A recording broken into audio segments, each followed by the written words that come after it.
Hoje nós vamos gravar a quarta parte do meu livro A Alegria é Divina e vamos começar já no quinto capítulo. O quinto capítulo é A Promessa. Então vamos ao que interessa. A única pessoa que eu fiz questão de contar sobre a minha partida foi o Sr. Armando.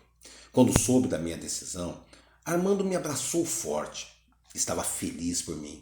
Permaneci com os braços abaixados, recusava retribuir seu abraço. Nunca gostei de demonstrações de carinho, nunca gostei de abraçar ninguém. Então, assim que terminou de me abraçar, ele me desejou boa sorte, mas logo se corrigiu. Sair daqui já é sorte demais, seu Rodrigo. Estranhei ele não se interessar pelos detalhes que me fizeram tomar tal decisão. Normalmente as pessoas são curiosas, querem saber todos os detalhes, mas para ele só importava saber que eu estava indo embora, deixando para sempre aquele lugar.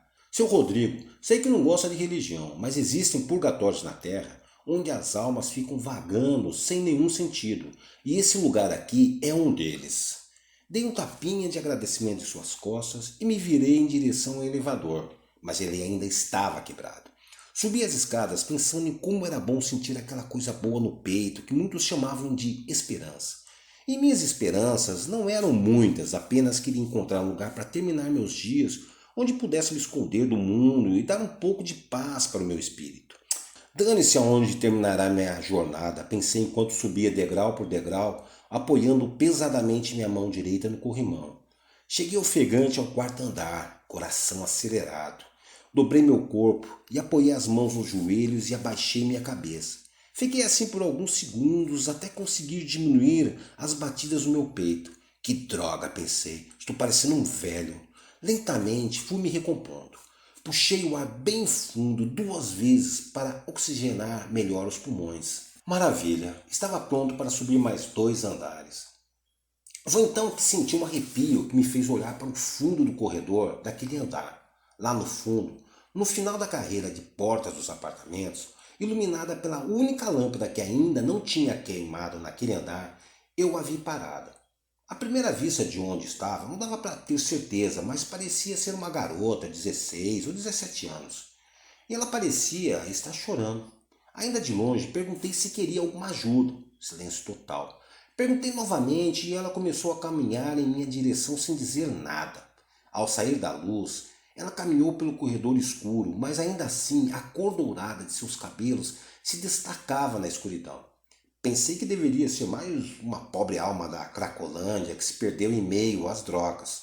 Sabe como que é? Os viciados sempre conseguiam entrar escondidos no prédios. Alguns costumavam dormir nos corredores e quase nunca eram incomodados. Havia uma espécie de pacto de silêncio entre eles e os moradores. Desde que não fizessem bagunça e respeitassem o local, podiam dormir em um lugar mais seguro, longe dos perigos das ruas. Como ela não me respondia, preferi ignorá-la e terminar minha escalada até meu andar. Sem contar que, por mais que eu quisesse, jamais poderia ajudar alguém como ela, sei lá. Viciados são assim, só aceitam ser ajudados quando estão perto da morte. Cheguei no último degrau e me debrucei no corrimão.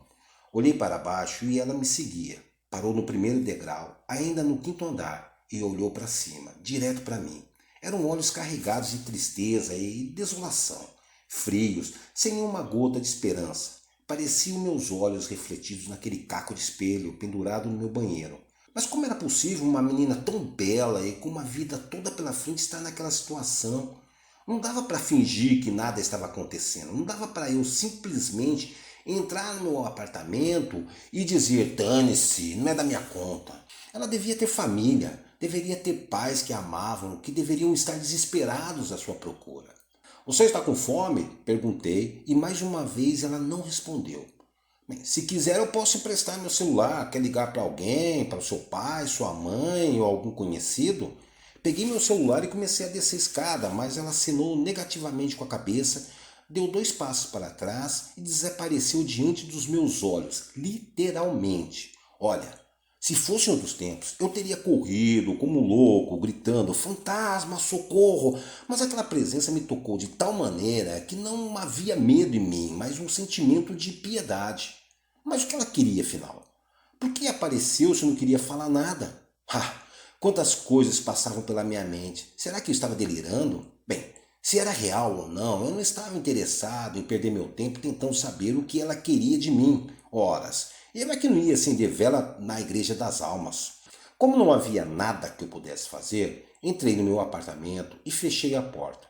Eu gostava de falar comigo mesmo, isso sempre amenizava um pouco a solidão de nunca ter com quem conversar. Esses fantasmas são chatos demais, aparecem só para assustar as pessoas e depois somem, assim, como fumaça. Mal terminei minha conversa particular e ela apareceu saída do meu banheiro. Tomei um susto e dei um grito. Puta que pariu! Mas foi um grito de raiva de quem achava que estava sendo sacaneado por uma assombração que parecia não ter mais o que fazer além de ficar no meu pé. Escuta aqui, ô loirinha com cara de desenho japonês, estufei o peito para mostrar que ela não me intimidava. Não sei o que deseja de mim, mas se quer assombrar o meu banheiro, pode ficar à vontade porque já estou indo embora dessa merda de apartamento mesmo. Não vai falar nada? Vai ficar aí parada como uma estátua? Se você acha que estou com medo de você, pode esquecer, porque na minha vida já vi de tudo para me cagar por causa de um espírito de uma piveta. Foi então que ela falou. Quero que lembre de mim quando chegar a hora certa. Cara, a que ponto cheguei nos últimos dias? Tento me matar e levo uma surra de um maluco. Depois sou atropelado por uma van de uma igreja evangélica dirigido por um outro maluco que todos os dias ia me visitar para me levar para o caminho do Senhor. Chego em casa e descubro que roubaram meu apartamento.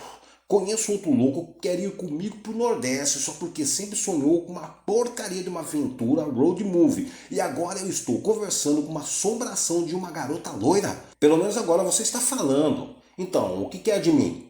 Quer que eu encomende uma missa ou acenda umas velas para você, subir, sei lá, ir para a luz? Não, eu quero que me ajude a dar paz para o meu pai, que desde que deixei minha casa vive atormentado pela culpa. Ela se sentou ao meu lado, colocou as mãos no meio das pernas e ajeitou os cabelos, jogando-os para trás, igual muitas adolescentes costumam fazer quando estão apreensivas. Eu estou horrível, não estou? Perguntou meio sem jeito. Bem, eu não costumo ver assombrações todos os dias, mas você não está lá muito assustadora. Ela riu da minha observação e perguntou se podia me chamar de Rodrigo. Prefiro Rodrigo a ser chamado de Barba, se é que quer saber. Ela riu novamente dessa vez, mais contraída, e concordou comigo que Barba das Calcinhas era feio demais. Caramba, mas até no além me conheciam por esse maldito apelido. Ok, garota, o papo está bom, mas tenho que me aprontar porque amanhã estou indo embora. E se você precisa que eu vá visitar seu pai para levar algum recado, sinto muito, mas não tenho tempo para isso. Você não precisa se preocupar, porque eu sei que irá encontrar meu pai nessa viagem, ela falou. Ué, mas além de fantasma, você também é vidente, minha filha?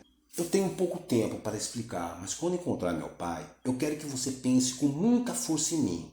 Você pode me prometer que fará isso por mim, Rodrigo? Promessa era algo que nunca me agradou. Nunca gostei de prometer nada, porque quando a gente promete, sempre se sente devedor. Não queria assumir nenhuma responsabilidade, não queria fazer favor para ninguém, apenas desejava viver minha vida. Mas aqueles olhinhos grandes, de desenho japonês do SBT, conseguiram me deixar balançado. Façamos assim.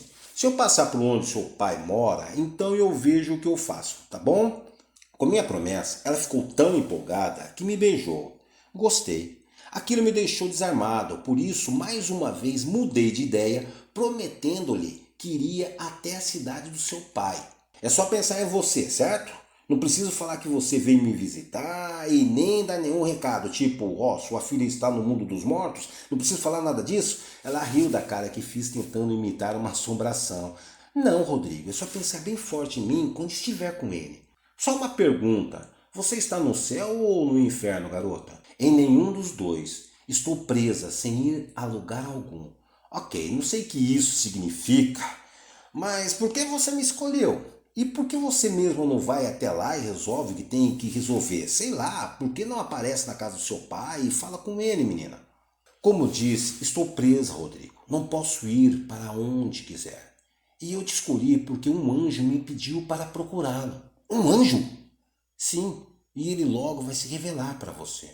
Ela desapareceu e me deixou com um monte de perguntas. Como assim, um anjo? Anjos são funcionários de Deus e eu estava com ele, o Todo-Poderoso, engasgado na garganta. E justo agora ele resolvia que iria me mandar um anjo? De jeito nenhum. Nem adianta, Deus. Você pode mandar anjo, assombração e até gnomos e fadinhas, que mesmo assim eu não acreditarei no Senhor. E para deixar bem claro, nessa minha viagem eu quero mais é me afastar de tudo que lembre a sua presença. Entendeu? Horas, anjos não existem, babaquice. Encontrei Pedro no local combinado, perto do mercado municipal.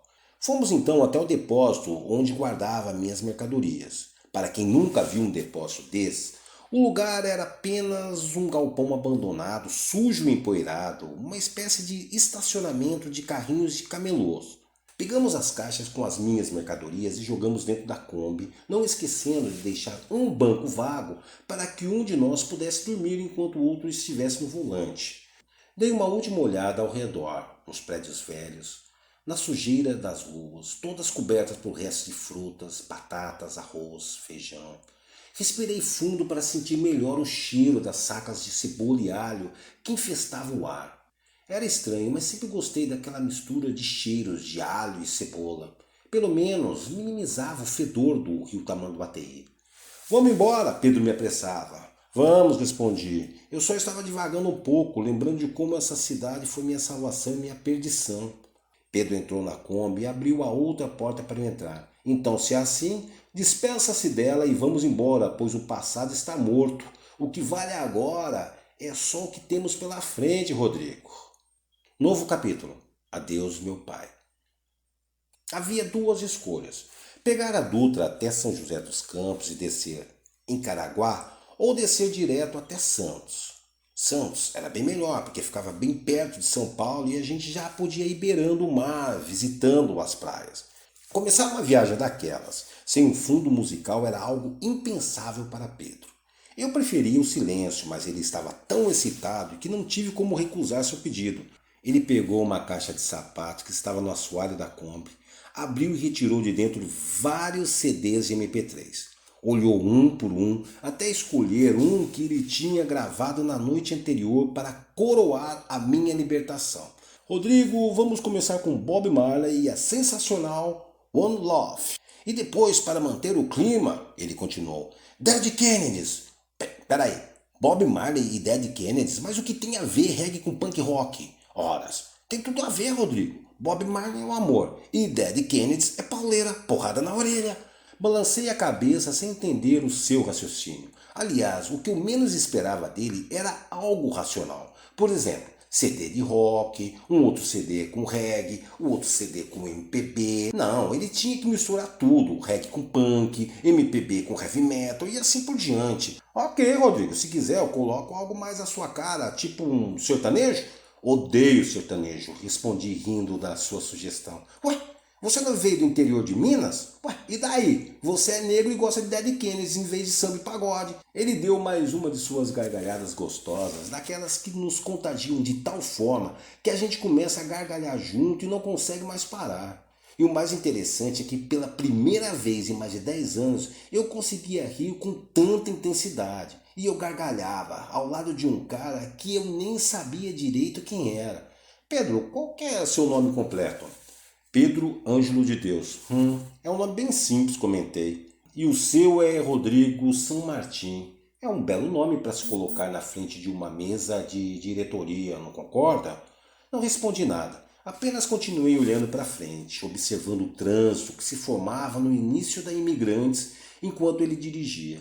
Para mim, aquela observação não era novidade. Desde bem novo, eu havia escutado sempre a mesma coisa, que eu carregava em meu nome a certeza do sucesso. E o sucesso realmente veio.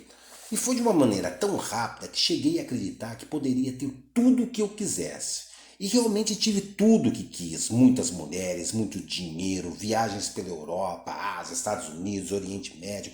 Eu tive tudo o que eu queria. Eu tive tudo, realmente tudo. Moleque, eu sei que você será muito rico porque tem a alma gelada de um psicopata. Essas palavras sempre me acompanharam porque foram ditas por minha mãe. Eu odiava minha mãe. Sempre a odiei, sempre a odiarei. Não sei por que ela sentia tanto ódio de mim, nem mesmo conseguia entender porque meus irmãos me tratavam como um estorvo. A única certeza que eu tinha era que me odiavam tanto ou mais que a minha mãe. Alô, planeta Terra, chamando o Rodrigo. Voltei ao presente com Pedro me cutucando. Quer dizer que você costuma sonhar com os olhos abertos, Rodrigo? Não era um sonho, Pedro, era um pesadelo. Chegamos em Santos, nossa primeira parada, em um posto de gasolina para completar o tanque e para Pedro poder esticar as pernas, dando uma volta pela região. Completa o tanque e me espera um pouco, porque tenho que ir até um lugar aqui perto e já volto, ele me pediu. Não me preocupei em saber o que ele iria fazer. Apenas perguntei se poderia dirigir um pouco a minha Kombi. Claro que pode, Rodrigo. Ela não é sua? Respondeu sem virar para trás, sumindo após virar a esquina. Abasteci o tanque e joguei um pouco de água no para-brisa cor-de-rosa da Clotilde e depois entrei na Kombi esperando o Pedro voltar. O tempo passava e nada dele aparecer.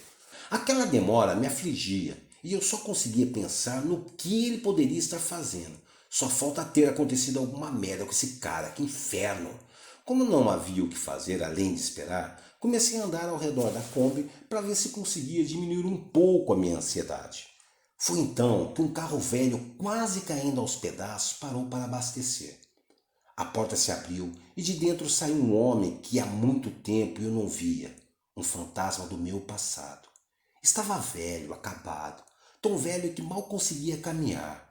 Nem sei como ainda conseguia dirigir. Vestiu uma calça de pijama azul, camiseta branca encardida e calçava chinelos de couro com meias pretas e poliéster. Notei que mancava de uma perna, por isso ele se apoiava no teto do carro, sustentando o corpo esquelético enquanto tossia sem parar. Fui em sua direção e parei um pouco mais de 5 metros de onde pude ver melhor a fisionomia daquele velho decrépito. Sim, era ele mesmo, meu pai. Estava mudado pelo tempo. Provavelmente estava na miséria devido ao estado de seu carro e pela pobreza estampada nas suas vestes. Mas a maldade ainda continuava estampada em seu rosto magro, naquela cara suja e enrugada que nem mesmo a barba de uma semana podia esconder. Reclamando do preço da gasolina e maldizendo os governantes que só queriam explorar o povo, ele entregou as chaves para o frentista e ficou vigiando para ver se ele, o frentista, não estava roubando na quantidade de combustível que ele havia pedido. E tossia e resmungava sem parar. Era um daqueles velhos solitários que, por não terem com quem conversar, resolvem alugar os ouvidos dos alheios. E continuou falando com o frentista, mas ele nem se dava ao trabalho de prestar atenção no que aquele velho dizia. Era um velho senil, quase louco, e gente normal nunca liga para o que os velhos dizem. Observei tudo sem mover um único centímetro. Durante anos e anos eu sonhei com esse momento.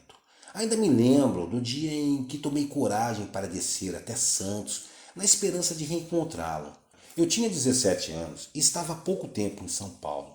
Mas a ideia de que ele vivia tão perto me atormentava todos os dias. Eu não tinha seu endereço e mal imaginava o bairro onde ele morava com sua família oficial. Mas mesmo assim, na minha inocência juvenil, acreditava que poderia descobrir onde ele morava. Então, aproveitando um dia de folga no meu trabalho, desci a serra de ônibus até Santos. Carregava comigo uma foto antiga dele na frente de um mercado, por isso comecei a vagar pelas ruas em busca de alguma pista que me levasse até meu pai. Só que ninguém sabia onde ficava o mercado do Olímpio. Perguntei para todo mundo que encontrei pelo caminho, muitos riam, achavam engraçado meu sotaque de mineirinho, querendo saber se alguém sabia onde ficava o tal mercado, como se Santos fosse uma vila. No final, cansado de tanto procurar, voltei para a rodoviária. Comprei uma passagem e fiquei esperando dar a hora do ônibus, que me levaria de volta para casa. Do meu lado havia um casal com 3 crianças. O pai, um homem de aparência séria e jeito de mal encarado, abraçou o filho mais novo, que deveria ter no máximo 2 anos de idade. E aquela cara feia, de repente se desfez em um sorriso amável, quase doce. Depois, sentindo ciúmes dos outros filhos, ele os chamou para se juntarem em um abraço coletivo, beijando e fazendo cócegas em cada um deles. Todos riam e imploravam para ele parar, mas ele parecia mais crianças que os filhos. Ria e fazia caretas, falava que ia morder a barriga deles e todos correram para se proteger atrás da mãe, que fingia também estar assustada com o monstro que mordia barriguinhas. Que droga! Lamentei invejando a felicidade deles. Como eu queria ter uma lembrança como aquela. As lembranças que eu guardava eram apenas de rejeição e da tristeza de ouvir minha mãe dizer que ele, meu pai, nunca mais iria voltar. Para minha mãe, meu nascimento foi uma maldição. E por anos eu acreditei que era o culpado por tudo. Eu desejava morrer, implorava para Deus me levar, queria de alguma forma pagar pelo mal que eu havia feito a ela. Só que meu pai nos abandonou porque não queria carregar o fardo de ter que sustentar duas famílias ao mesmo tempo. Para ele, quando ainda era nova e bonita, minha mãe não passava de uma concubina, uma mulher ignorante sustentada por um homem rico, porém casado, que de vez em quando aparecia para engravidá-la e depois sumia por vários meses. Até meus 11 anos de idade, acho que não nos vimos mais do que umas 10 vezes. E nunca era no Natal, nem no Dia dos Pais, nem no Dia das Crianças, muito menos o meu aniversário, em dezembro, época em que ele sempre viajava de férias com a sua família oficial. Ao vê-lo resmungando com o frentista, pensei em falar com ele, sabe? Bastaria abrir a boca e dizer: "Olá, lembra de mim?" Mas lembrar de quê? Do filho que ele nunca quis? Não, definitivamente era melhor ficar onde eu estava. Era melhor não falar nada, deixar que ele se fosse, que partisse de uma vez da minha vida. Mas não era por medo, não era por vergonha, era apenas a prostração comum diante da queda de um Deus. Ele, que por anos e anos se julgava um ser superior, estava ali na minha frente, vestido como um perfeito idiota, resmungando o tempo todo. E ao vê-lo assim, tão deprimente, tão derrotado, todo o ódio que alimentei por ele sumiu, desapareceu. E o mais engraçado é que eu não sentia nenhuma pena, nem dele e nem de mim. E tudo que eu tinha ensaiado para lhe dizer, todas as ofensas que eu repetia em meus pensamentos antes de dormir por anos e anos, pareciam não ter mais sentido. É interessante, mas muitas vezes desejamos tanto uma vingança que quando chega a hora nos falta o ódio necessário para colocá-la em prática. Percebi que meu ódio era por um outro homem, não por aquela coisa que ele havia se transformado, decrépito, senil, tão ridículo na sua pose de poderoso que chegava a ser digno de pena. Moleque, retardado, vagabundo! Ele me chamava de tudo, menos de filho. Por isso foi tão fácil odiá-lo. E meu ódio por ele era tanto que quando tinha 11 anos de idade, ele caiu bêbado em casa e bateu a cabeça na quina da mesa do centro da sala, mesmo diante do sangue que escorria fartamente de sua testa, a única resposta que dei quando ele me pediu para procurar ajuda foi: "Eu quero que você morra, seu filho da puta." Ganhei uma surra da minha mãe quando ela me viu sentado no sofá, assistindo televisão enquanto ele sangrava, tão bêbado que mal conseguia erguer os braços. Mas valeu a pena, porque depois daquele dia ele descobriu que não significava absolutamente nada para mim. Descobriu que não era mais meu pai, mas o escroto que me chamava de retardado. Depois daquele dia, ele não podia mais me fazer sofrer por não me amar. Assim que terminou de abastecer, ele pagou o frentista e conferiu as moedas que recebeu de troco. Pegou a moeda de R$ 1 e deu de caixinha para o frentista, que olhou com desprezo para a gorjeta. "Tem certeza de que não vai fazer falta?" Sem entender o tom irônico do frentista ou fingindo não entender, meu pai entrou no carro e se ajeitou no banco. Aquela era a minha última chance de fazer algo, mas me mantive parado, apenas relembrando, revivendo momentos de dor e sofrimentos. Era meu jeito de dar adeus, de me despedir daquele homem, de exorcizar todos os meus fantasmas. Foi então que o carro passou por mim bem devagar e, ao perceber meu interesse, ele deu ré e parou do meu lado. "Eu te conheço de algum lugar?" perguntou enquanto cobria a boca com as mãos para abafar o som de sua tosse. "Não, senhor", respondi virando o rosto para o lado. "Nunca nos vimos antes." E em pensamento, eu fiz meu último pedido. "Vá embora, meu pai. Eu não preciso mais viver lamentando o que não vivemos. Não preciso mais lamentar o amor que nunca me deu. Vá embora, pois o ódio que sentia por você morreu. Já não sinto mais nada, só um vazio imenso dentro do meu peito. o vazio deixado pela revolta que alimentei por anos e anos, mas que agora se despede de mim. Vá embora, meu pai.